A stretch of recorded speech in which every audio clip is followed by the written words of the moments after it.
قلعے کا محاصرہ کیے رکھو، کبھی بھی تم ہمارے شہر کو فتح نہیں کر سکتے۔ تم نے کہا کیوں؟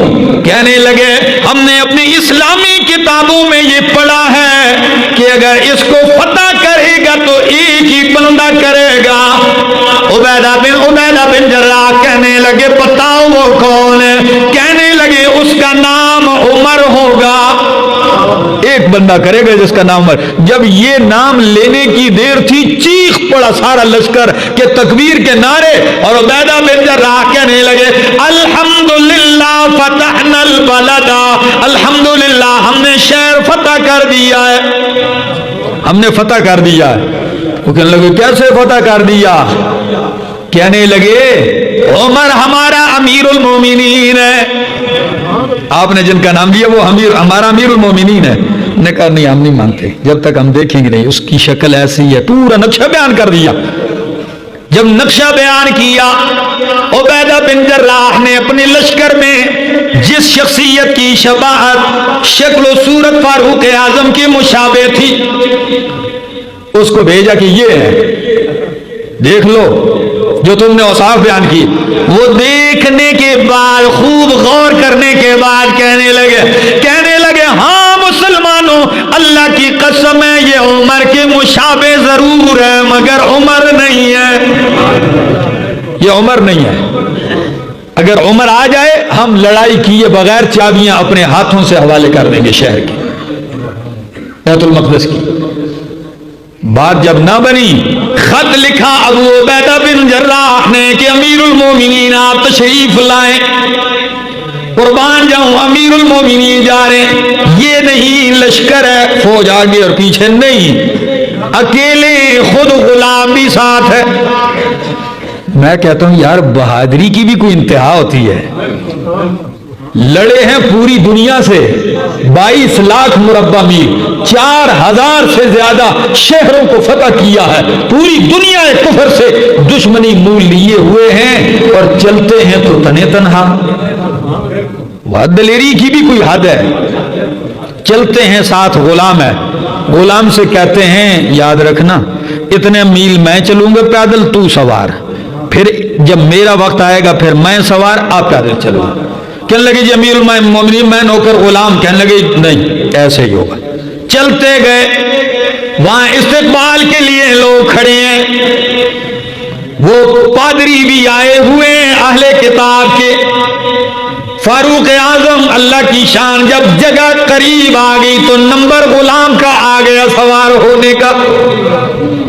غلام کہنے لگا امیر المومنین دیکھیے سامنے لوگ بھی نظر آ رہے ہیں، اب تو آپ بیٹھ جائیں میں پیدل جاؤں۔ کہنے لگے نہیں وعدے پر پابند رہیں گے، وعدے پر پابند۔ غلام اوپر ہے، فاروق اعظم مہار پکڑے آگے جا رہے ہیں، جو ہی مسلمان دیکھتے چیختے ہیں جا عمر جا امیر المومنین، عمر آ گئے عمر آ گئے۔ پادریوں نے سوار کے اوپر نظریں ٹکائی ہوئی ہیں، نظریں ٹکانے کے بعد کہنے لگے مسلمانوں خوش نہ ہو، جو سوار ہے یہ عمر نہیں ہے، یہ کوئی اور عمر ہوگا، جو ہماری کتابوں میں عمر ہے یہ وہ عمر نہیں ہے۔ عبیدہ بن جراح کہنے لگے اللہ کے بندو عمر وہ نہیں جو سوار ہے، عمر تو وہ ہے جو پیدل آ رہا ہے، عمر وہ ہے امیر المومنین۔ جب دیکھا پیدل آتے ہوئے تو وہ بھی چیخ کے کہنے لگے ہاں نام یہ وہی ہے، یہ وہی ہے عمر۔ شاندار استقبال ہوا، چابیاں اپنے ہاتھوں سے لا کے پیش کرتے ہیں، جزیے کے لیے تیار ہوتے ہیں۔ بیت المقدس میں بلال حبشی سے فرمائش کی جاتی ہے آج آذان تو دے دینا، آذان دی جاتی ہے۔ پادری زور کی نماز کا وقت ہوتا ہے، پادریوں نے اپنی عبادت گاہ کھولی کہ آپ نماز پڑھیں، آپ پڑھ سکتے ہیں عبادت اپنی۔ فاروق اعظم نے اس وجہ سے اس میں نماز نہیں پڑھی کہ آئندہ کے لیے یہ ایک دلیل بن جائے گی، اب باہر آئے آپ نے الگ جگہ نماز پڑھی۔ یہ ہے تاریخ اسلام کی وہ عظیم ہستی، پولیس کا محکمہ قائم کیا، اس سے پہلے کوئی تصور نہیں تھا، بیت المال کا محکمہ قائم کیا ہے، صوبے بنائے ہیں، صوبوں پہ گورنر بنائے ہیں،